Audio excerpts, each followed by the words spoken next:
we have C Breeze, who asks, he says, I work for the post office, but eventually I want to become an entrepreneur.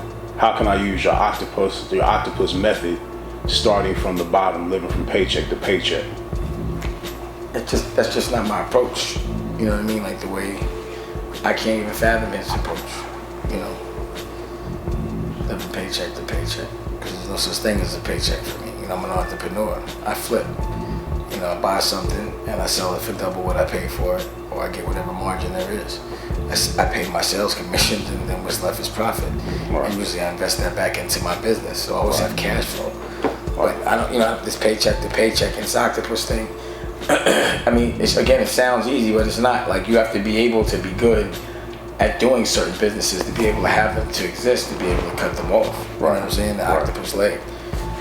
And I think he's talking about from a standpoint of a certain percentage out of his check that he can.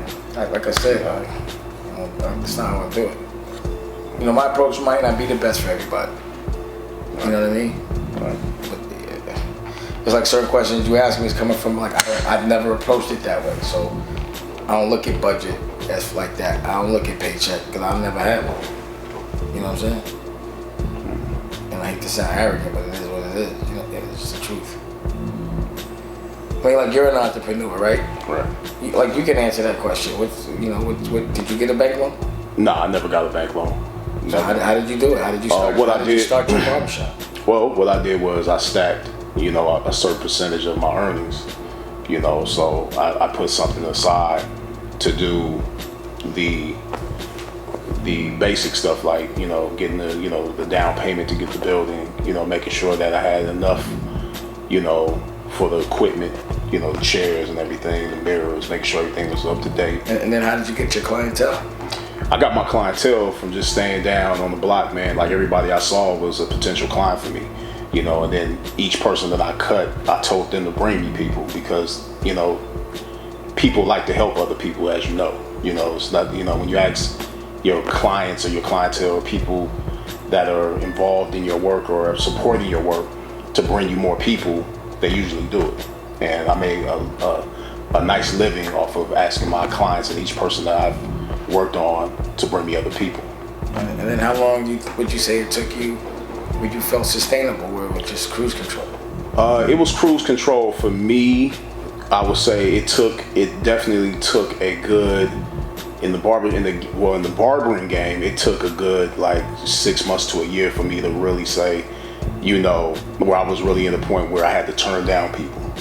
But that's just me, because I would go hard. Like, I would be up like before all the other barbers would get there. You know, but like, you started out having your own shop, or you started out? No, I started off working in somebody else's shop. Right, in someone else's shop. Right. And then I saw an opportunity to get the shop that I was working in, and I took it. And then, so how long after you started working at the shop? I was working at the shop a year before I was the manager of the shop, and then the guy that owned the shop lost it, and the opportunity presented itself, and I took over. Yeah. And I dropped the money on it, you know, and made it happen. You know, and you know, it was great, because I started off, when I got the shop, it was only like 3 other people besides myself, and I got to a point where it was like I had like a. But the key thing you said, you had to drop your own money on it. Right, I did. You know, you had to be exposed. Yeah. How long did it take for you to make that money that you dropped on it back? Well, I was always looking to get. I was looking towards getting my own salon. So I was putting aside a little. So every dollar you made, you always just kind of putting it to something. Yeah, I was stacking it. Yeah. You know what I mean? So again, an entrepreneur never really gets to hold no paper, because they're gonna put it into something different. Right. And I admit it did feel like crazy initially. You know, being 20 years old and putting all the money you stacked up over a length of time into something, because you're looking like, damn, I just put everything in it. But it was like almost crazy to do it, but crazy not to do it. And I wasn't used to it. I just didn't know. You know what I'm saying? But if you wouldn't have done it, you would have been crazy. Right. It would have been crazy. So, you know, you definitely have to go broke initially. You have to put it all in. And to me, as long as you got work on the street, you know what I mean? Like, you're not broke. You just don't have the cash, but it's there. Right. You can collect it. Right. That'd be the issue with putting things in the stores. Collecting money. Collecting money sucks. But so I think that's his answer then. I mean, for him, you know, with his paycheck or whatever. He just has to begin. He has to know how much and what's what he selling, percentage. or what's his business? He works for the post office. But what's he do? Meaning, what's he trying to put his money into? He doesn't even say. So you can't call it. Is it something that's based on what he could do? Like you good at. Also, probably a reason why you were able to make money so quick is because you're good at giving haircuts. I mean, you can't knock that. Right. If he was a bum barber, fuck if he was messing motherfuckers' lines up. Definitely.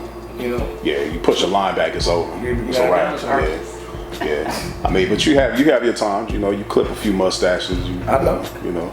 I did you a couple times. Like had your mustache looking like Burt Reynolds around. Your shit was trying to give me his mustache. Have me walking around like Barbara Walters.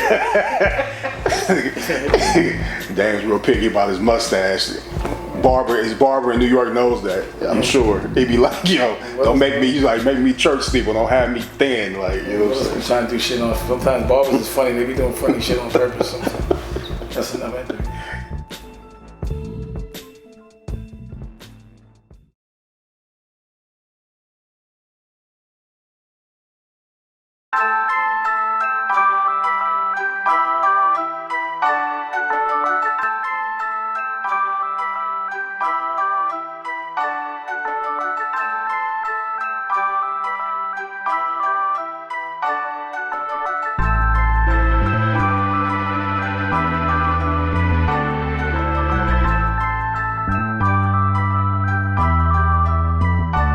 I don't care how big the corporation is been backing you.